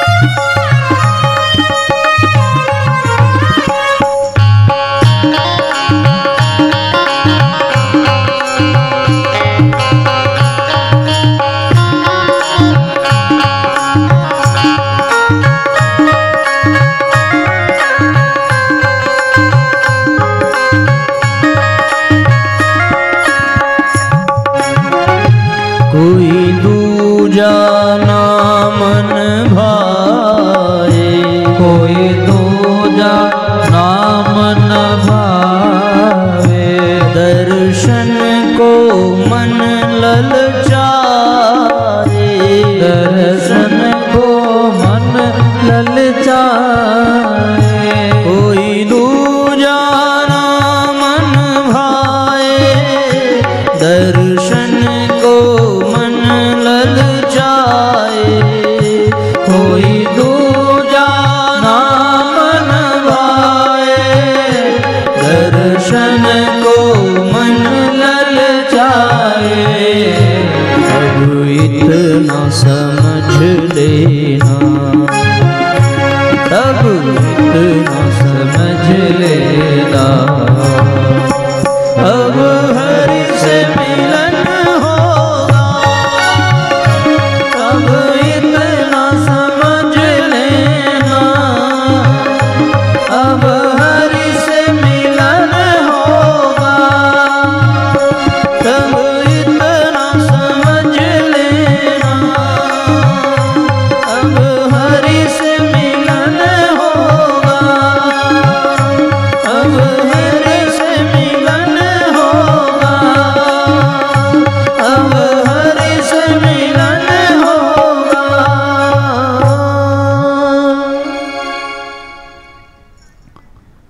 ये सब लक्षण है। और ये लक्षण कब पैदा हो? अभी हम हैं, पूछो अपने आप से, क्या क्रोध आता है? अगर आता है तो इसका मतलब जीवन में न गुरु है न गुरु मंत्र है। भले गुरु दीक्षा ले ली, भले मंत्र जपने लगे, लेकिन अभी लाभ नहीं मिल रहा है। एक होता है क्रोध आना, और एक होता है क्रोध को जबरदस्ती रोकना, और एक होता है क्रोध को जबरदस्ती लाना। एक तो है कि अभी भैया दिमाग मत खराब करो, गुस्सा आ जाएगा, बस बता दे रहे हैं। ये मतलब क्या है कि अब आ रहा है, चल दिया है। एक बड़े विचारक थे, उन्होंने कहा अच्छा एक बात बताओ, क्रोध आता है कि क्रोध लगता है? आप बताओ दादा। नहीं दादा पुराने खिलाड़ी हैं, जानते हैं चाहे जो बोलेंगे फंसना है ही है, इससे बढ़िया पहले ही हाथ जोड़ लो। है कुछ लोग मानते हैं कि क्रोध आता है, और कुछ लोग मानते हैं क्रोध करते हैं, है ना? क्रोध आता नहीं है, क्रोध हम करते हैं। सुसु पॉटी थोड़ी है कि क्रोध आएगा। क्यों? क्रोध आदमी करता है, आता नहीं है, उसको करना पड़ता है। कुछ लोग होते हैं जिनका नियंत्रण है तो वो रोक लेते हैं, बाकी कुछ लोग कर जाते हैं। और कुछ ऐसे भी होते हैं जिनको ना आता है ना करते हैं, वो कोशिश करते हैं हम गुस्सा कर दें ताकि कोई मेरी बात मान ले। जिसे हमारे मनोज भैया हैं, कोशिश करते हैं कि हम थोड़ा क्रोधित हो जाएं, हो नहीं पाते बेचारे, आता नहीं है। अब ये अगर आ रहा है तो मतलब न गुरु न गुरु मंत्र, कोई काम नहीं है। तब कहां से हरि से मिलन होगा? आपको भी नहीं आता? आता है? अरे बधाई हो, हमारी बिरादरी के हैं आप, हम और आप साथ में मिलेंगे। वाह, ये सीधी सी बात है। कभी अपने भगवान को याद करके अपने आप आंख से आंसू आ जाए, लाना ना पड़े कि फिटकरी छिड़क के तो कपूर फोड़ के तो क्या क्या लगाते हैं वो, हाँ प्याज छील के, वहाँ बिक्स उक्स लगा के। हमने देखा है बहुत से लोग ऐसे मंच पे बैठे रहेंगे, पोत पात लेंगे, लगेंगे रोने। आ नहीं रहा है आंसू, जबरदस्ती ला रहे हैं। जब नहीं अंदर से आ रहा है तो वो तो तभी आएगा जब सच्चा प्रेम होगा ना। मीरा, द्रौपदी, शबरी, गोपियां बिक्स लगाने से थोड़ी रोई थी, सच में। ये सब लक्षण है। जब दूजा ना मन भाए, कितना कंट्राडिक्शन है। एक तरफ कह रहे हैं जब दूजा ना मन भाए, और एक तरफ कह रहे हैं कि सब में हरि नजर आए। सब में हरि नजर आए, तब दूजा बचा कौन कि दूजा ना मन भाए? इसका मतलब सब अपने लगने लगे, अपने और पराये में कोई भेद ना रह जाए। तब समझ लेना कि अब हरि से मिलन होगा। ये कुछ लक्षण है। ये होगा कब? ये तब होगा जब ज्ञान जगेगा। ज्ञान कब जगेगा? जब जीवन में गुरु मंत्र होगा। और गुरु मंत्र कब होगा? जब जीवन में गुरु होगा। हम सब अपने जीवन में गुरु की प्राप्ति करने का प्रयास करें। और एक मजे की बात कि कभी भी गुरु को खोजा नहीं जा सकता।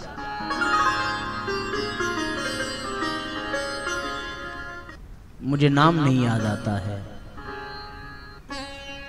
संभवतः जो भी हो, नाम थोड़ा सा भूल रहा है।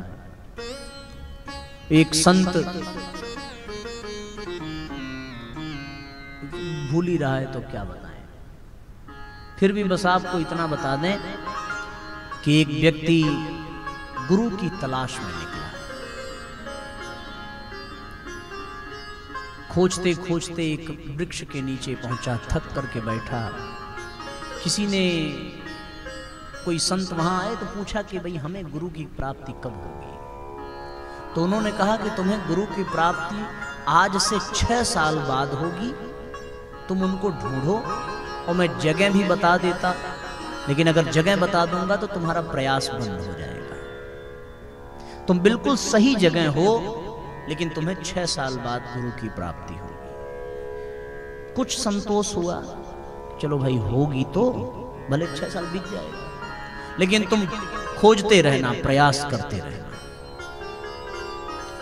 जिन्होंने कहा था उनकी बातों पर न जाने क्यों विश्वास हो गया, वो खोजने निकल गया। 6 साल घूमते घूमते पूरी दुनिया का चक्कर लगाया और फिर वापस वहीं आया जहां वो संत मिले थे, और देखा तो वहां पेड़ के नीचे एक वयोवृद्ध बैठे हैं और उनके शरीर से चारों तरफ प्रकाश झर रहा है।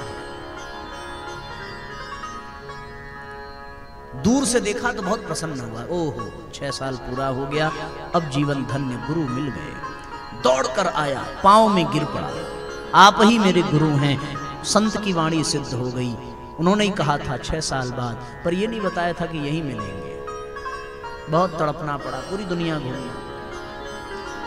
जब पांव छुए और नजर ऊपर उठाई तो हक्का बक्का रह गया, ये तो वही है जो 6 साल पहले मिले थे और ये कह रहे थे कि 6 साल बाद। पूछा कि ये आपने ऐसा क्यों, आपने उसी समय क्यों नहीं? बोले हम उसी समय कह देते तुम्हें विश्वास ही नहीं होता कि हम तुम्हारे गुरु। ये जो आभा मंडल जो प्रकाश आज दिख रहा है वो उस दिन दिखा था? बोले नहीं। बोले क्यों नहीं दिखा? बोले नेत्र तो हैं पर अभी नेत्र परिष्कृत नहीं हुए जो पहचान सके। गुरु तो शक्ति है, हर जगह है, वो यहां है, वो वहां है, यत्र तत्र सर्वत्र। जले विष्णु स्थले विष्णु, विष्णु पर्वत मंडले, हर जगह भगवान है, तो हर जगह गुरु भी है। जैसे ही हम सुपात्र हो जाएंगे वैसे अपने आप गुरु तत्व हमारे भीतर प्रकट हो। अन्यथा तो कितने लोग गुरु जी से जुड़ के भी न जुड़ पाए, और ऐसे कितने लोग हैं जो नहीं जुड़े थे पर बिना जुड़े, बिना दीक्षा लिए उन्होंने उनको पा लिया। जब ये पात्रता जग जाती है तब जीवन में ये भाव आ जाता है, गुरु तेरे चरणों में स्वर्ग पा लिया, जमी तो जमी आसमां पा लिया है, गुरु तेरे चरणों में स्वर्ग पा लिया। तभी संभव है। पहले हम सुपात्र खुद को बनावे। सुपात्र बनाने के लिए क्या करना पड़ेगा? सुपात्र बनाने के लिए बिल्कुल वही काम मुझे जो समझ में आता है। अच्छा, शादी निश्चित हो गई किसी की और अब तिथि आ गई, सिंदूरदान आज रात में होगा, रात्रि विवाह में बारात आ गई, 7 फेरे हो गए, मंगलसूत्र डाल दिया, सिंदूर पहना दिया और ये मान लिया कि ये मेरी पत्नी हो गई। पर क्या इतने भर से वो सच में पत्नी हो गई? आज तो माना है, अभी हुई नहीं। अब उसके साथ साल, 2 साल, 5 साल बीतेगा तब पता चलेगा कि ये पत्नी है कि नहीं है, क्योंकि शास्त्र कहता है आपतकाल परिखिहं चारी, धीरज धर्म मित्र अरुणारी। धीरज धर्म मित्र अरुणारी। स्त्री की परख कब होगी? जब आपत्ति काल आएगा। भाई जेब में माल भरा हो, डेबिट कार्ड क्रेडिट कार्ड एकदम चकाचक हो, तब तक तो लगेगा कि हाँ सब अपने हैं। जिस दिन गाड़ी फंसे उस दिन जो अपना है, अभी तक तो हम मान के चल रहे हैं ना, मान के ही तो चल रहे हैं। बच्चा जन्म लेकर के आया, मान लिया कि ये हमारा है, मान लिया, सिद्ध नहीं हुआ है कि हमारा है। लौकिक दृष्टि से सिद्ध है कि भाई गर्भ से निकल के आया, हमारा नहीं तो किसका है? लेकिन नहीं, आप अलौकिक दृष्टि से, वास्तविकता की दृष्टि से देखिए, आपका नहीं है। यहां कौन किसका है? भाई वो अपने प्रारब्ध, अपने कर्म, अपने जीवन चक्र, अपने यात्रा पर निकला है, और उस यात्रा में आपके साथ थोड़ा हिसाब बाकी रह गया था तो आपकी गोद में आ गया। जिस दिन हिसाब पूरा हुआ, या तो तुम चले जाओगे या तो वो चला जाएगा। मान लिया कि ये अपना है, बस उसी मानने के आधार पर, विश्वासम फलदायकम, मानने के आधार पर गाड़ी आगे बढ़ जाती है। जीवन भर मानने में ही बीत जाता है। वो मानता है कि ये मेरी माँ है, वो मानती है कि ये मेरा पुत्र है, पर मान लेने भर से सच में ऐसा है नहीं। अगर वो मेरी माँ है तो क्या माँ कभी छोड़ के जाएगी? और अगर वो मेरा पुत्र है, मेरा मेरा कहते कहते जीवन बीत जाता है, पर कहां मेरा है? ये मेरा पति है, कोई बीमारी हो गई पति चला गया, काहे मेरा भाई? पत्नी बीमार हो गई, पत्नी चली गई, कौन मेरा? किसको कहे मेरा? किस आधार पे कहे मेरा? अगर मेरा है तो धोखा क्यों दिया? धोखा ही तो है। 7 जन्म के नाते लेकर के लोग जुड़ते हैं, भाई 7 जन्म तक रिश्ता रहेगा, करवा चौथ है तो तीज है तो फलाना ढिमका, दुनिया भर का व्रत उपवास 7 जन्म तक। यहाँ 1 जन्म तक कहाँ साथ रहते हैं? या तो विधुर होगा या तो विधवा होगी। ऐसा तो नहीं है कि एक का क्षण में दोनों साथ मरेंगे। ऐसा हो तब तो मानना सार्थक है। भाई साहब गलत तो नहीं कह रहे, मानने से बात चल रही है, बस विश्वासम फलदायकम, मान लिया हो गया।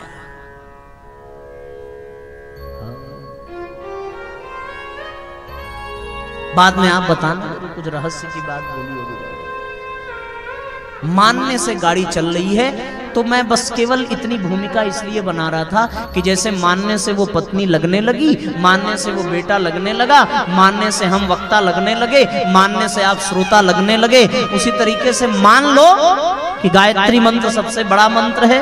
मान लो कि पूज्य गुरु ही आपके गुरु हैं, विश्वासम फलदायकम। जब सब मानने से हो रहा है तो इसको भी मान लो। दुनिया की सारी चीजें मानते चले गए, ये भी मान करके देख लो। अगर होगा तो बात बन जाएगी और नहीं होगा तो भी बात बनी है पहले से, क्या दिक्कत है?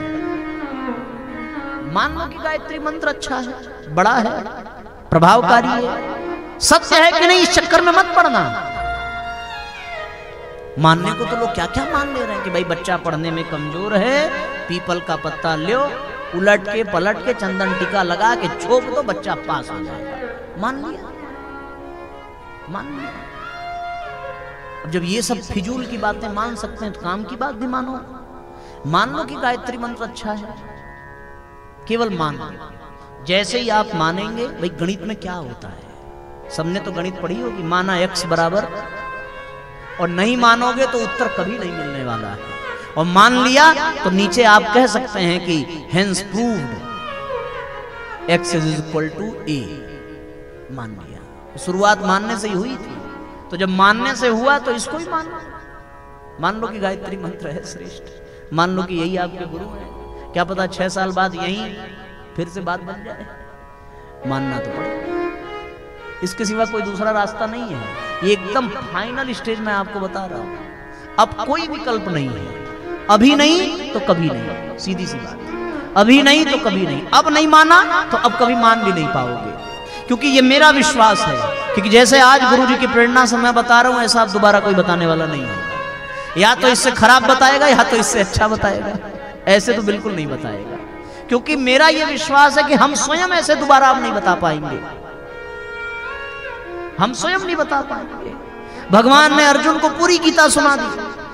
अर्जुन ने बाद में कहा कि मैं थोड़ा युद्ध के टेंशन में चल रहा था, कुछ बातें भूल गई, फिर से सुना दो।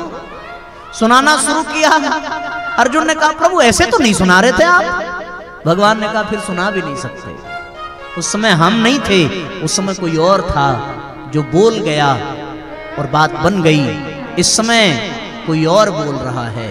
उस समय मैं तुम्हारे लिए गुरु था, भगवान था, अब मैं तुम्हारे लिए मित्र हूं, भाई हूं। उसी प्रकार जो आज हमने बता दिया वो अब दोबारा हम स्वयं नहीं बता पाएंगे, तो अभी नहीं तो कभी नहीं। इसलिए मान लो कि गायत्री मंत्र ही श्रेष्ठ है, और नहीं मानोगे तो नुकसान किसी और का नहीं है, केवल अपना है। किसी न किसी को तो मानना पड़ेगा ना। तो अगर किसी को मानना ही है तो आज हमारी मान लो। 2, 4, 10, 20 दिन, साल, 2 साल मान के चलो। अगर दिल से मान लिया तो पत्थर में भी परमात्मा है, और नहीं माना तो परमात्मा भी पत्थर है। बस कोई बात नहीं। राम विभीषण के पास सामने भी खड़े हुए थे, राम रावण के सामने खड़े हुए थे। रावण नहीं मान पाया तो मारा गया, विभीषण मान गए। जो संपदा विभीषण ही सकुच दीन रघुनाथ, मिल गया विभीषण को। तो मानने से ही तो सब हो रहा है, सत्य तो कुछ और ही है। हमने मान लिया कि सूरज पूरब में उगता है, मान लिया पश्चिम में अस्त होता है, मान लो, पर यह सत्य है क्या? सूरज कहां उग रहा है, सूरज कहां अस्त हो रहा है? सूरज तो जहां था वहीं है, वो तो धरती उसकी परिक्रमा कर रही है। जो हिस्सा धरती का सूरज के आगे है वहां दिन, जो पीछे है रात। और मान लिया earth is rising in east, बचपन से पढ़ते आए, मान लिया तो बस भाई इधर पूरब है, लाभ मिल रहा है, पूरब की तरफ उपासना करें, पूरब की तरफ ये करें वो करें, और गाड़ी चल पड़ी। प्रमाण किसी चीज का इस संसार में नहीं है। आप कहते हैं साहब क से कबूतर, चलो क से कबूतर है तो क से कागज भी तो हो सकता है, आप अपनी इच्छा से मान लो। लेकिन क है ना, क को तो क बोलना पड़ेगा, उसको किसने क कह दिया, इसका प्रमाण किसी के पास नहीं है। भाई आपके गुरु ने कहा, उनके गुरु ने कहा, उनके गुरु ने कहा, किसी ने तो पहली बार ऐसे ऐसे ऐसे करने को क कहा होगा, तो जिसने कह दिया उसी की लोग मान रहे हैं आज तक। अब आप ये कह ही नहीं सकते कि ना मैं डिनाई करता हूं ये क नहीं है, मैं इसको ग पढ़ूंगा, क्या फर्क पड़ जाएगा, नुकसान किसका, अपना ही है। ABCD शुरू हुई थी तो किसी ने तो पहली बार ए कहा होगा, उसको किस बेस पे कह दिया कोई नहीं जानता। भाई क्यों है वो ए, इसका कोई रीजन आज तक बता पाएगा। बी अगर लाइन खींच के 2 अंडा बनाया तो बी क्यों है, किसी के पास कोई जवाब नहीं है। सब पुरखा पुरनिया यही कहते कहते मर गए, वो भी ABCD कह गए, वो भी क ख ग घ कह गए, तो जब वो कह गए तो हम भी कह रहे हैं, वो भी तर गए कहते कहते हम भी तर जाएंगे। इस झमेले में काहे पड़ना। जो समझदार ज्यादा बनता है उसका नुकसान है दादा। गए पेड़ के नीचे, फल ऊपर लटका है, अब जो समझदार है वो देखेगा कि भाई किसी की साजिश तो नहीं है, कहीं इसमें कुछ मिला तो नहीं है। इतने में पक्षी आया, चोंच मारी, रस लिया, उड़ गया। समझदार व्यक्ति देखता रह गया, अब तोड़ूंगा, कल तोड़ूंगा, ये करूंगा, वो करूंगा। थोड़ी देर के लिए नासमझ बन जाइए, और नासमझ बन के केवल इतना मान लीजिए कि गायत्री मंत्र सबसे बड़ा मंत्र है और गुरुजी ही आपके गुरु हैं, बस इतना, काम खत्म। इतने से बात बन जाएगी। हमारी तो बन गई है, आप अपनी बना लो। तो आपको आज से एक काम करना है, अगर मान लिया कि गायत्री मंत्र सबसे बड़ा है तो आज से प्रतिदिन 15 मिनट कम से कम, अधिक से अधिक जितना आपकी मर्जी, प्रतिदिन गायत्री मंत्र जपने का अभ्यास करिए और प्रतिदिन मन ही मन गुरुजी को प्रणाम करिए कि हे गुरुदेव हमें अपनी शरण में लीजिए। और जब कभी गायत्री परिवार का कहीं कार्यक्रम हो तो विधिवत दीक्षा संस्कार करा लीजिए। नहीं समय मिल जाए तो हरिद्वार चले जाइए, शांति कुंज चले जाइए, जहां आपकी मर्जी। वो तो आप मान लेंगे तो फिर रास्ता दिखाना उनका काम है। अभी यही मान लो कि गायत्री मंत्र है सबसे श्रेष्ठ। एक बार हम बोलेंगे फिर आप बोलिए, आपकी दीक्षा यही हो जाएगी। कमर सीधी कर लें सब लोग, दोनों हाथ गोद में रख लीजिए, नेत्र बंद कर लीजिए, पूज्य गुरुदेव का ध्यान करिए और हम यहां से गायत्री मंत्र बोलते हैं, आप भावपूर्वक दोहराइए। एक बार हम बोलेंगे, एक बार आप बोलिए।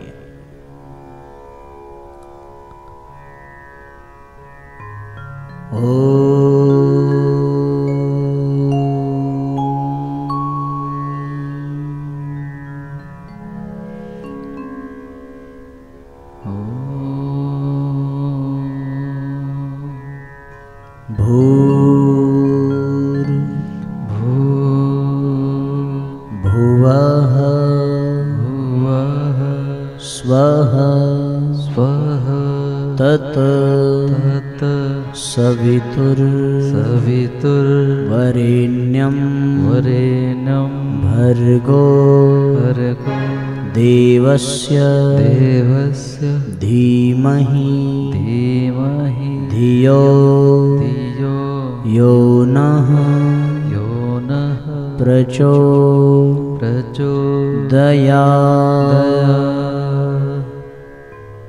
हाथ जोड़कर मन ही मन प्रणाम करिए, नेत्र खोल लीजिए।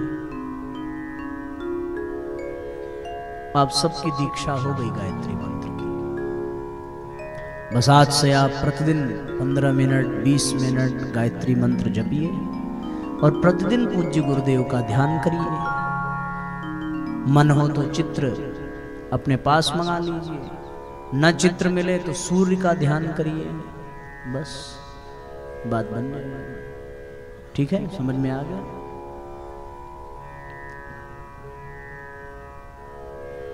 आइए भावपूर्वक गुरु और गायत्री मंत्र की अभ्यर्थना करें, उसके बाद दीप यज्ञ करेंगे। पवन सुगंधित जैसे मन को नंदन वन कर देता, हो पवन सुगंधित जैसे मन को नंदन वन कर देता, वैसे ही गुरुदेव का दर्शन मानव दुख हर लेता। बोलो जय गायत्री माँ, बोलो जय गायत्री माँ, बोलो जय गायत्री माँ, बोलो जय गायत्री माँ।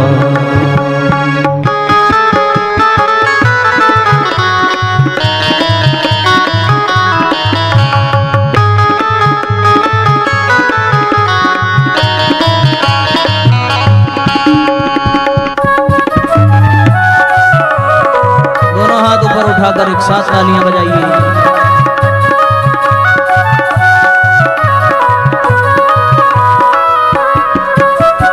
इस धरती पर दुख का कारण अंतः कलमस को बतला कर, इस धरती पर दुख का कारण अंतः कलमस को बतला कर, भ्रम में फंस कर पंख में घुस कर, मुक्त हो जिसका संबल पाकर, भ्रम में फंस कर पंख में घुस कर, मुक्त हो जिसका संबल पाकर, सरल मंत्र गायत्री का जो, सरल मंत्र गायत्री का जो जपा करे वह चेता, वैसे ही गुरुदेव का दर्शन मानव दुख हर लेता, वैसे दुख हर लेता। बोलो जय गायत्री माँ, बोलो जय गायत्री माँ, बोलो जय गायत्री माँ, बोलो जय गायत्री माँ।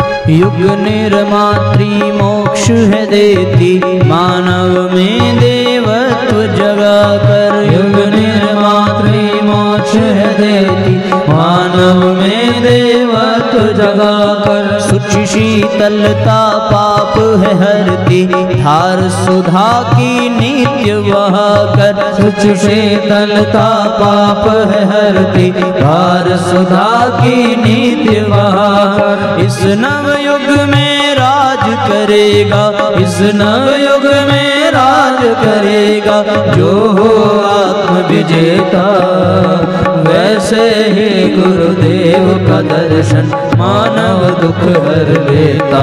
बोलो जय गायत्री माँ, बोलो जय गायत्री माँ, बोलो जय गायत्री माँ, बोलो जय गायत्री माँ।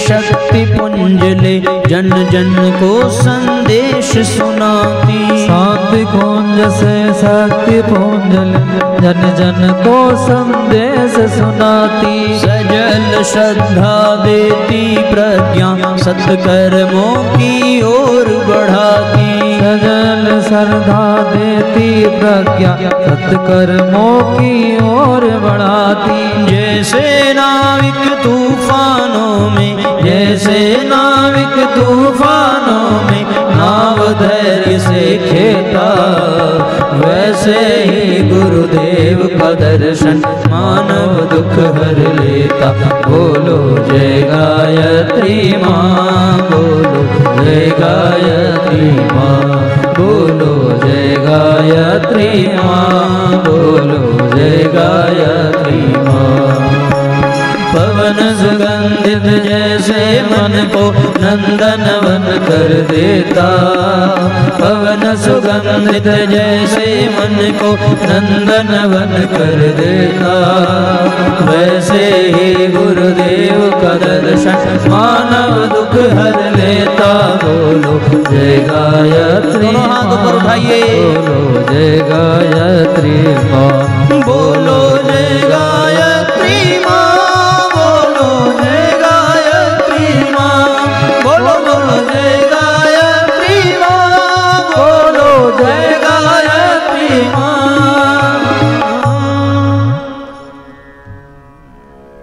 अब आ जाइए, शीघ्रतापूर्वक दीप यज्ञ संपन्न करें।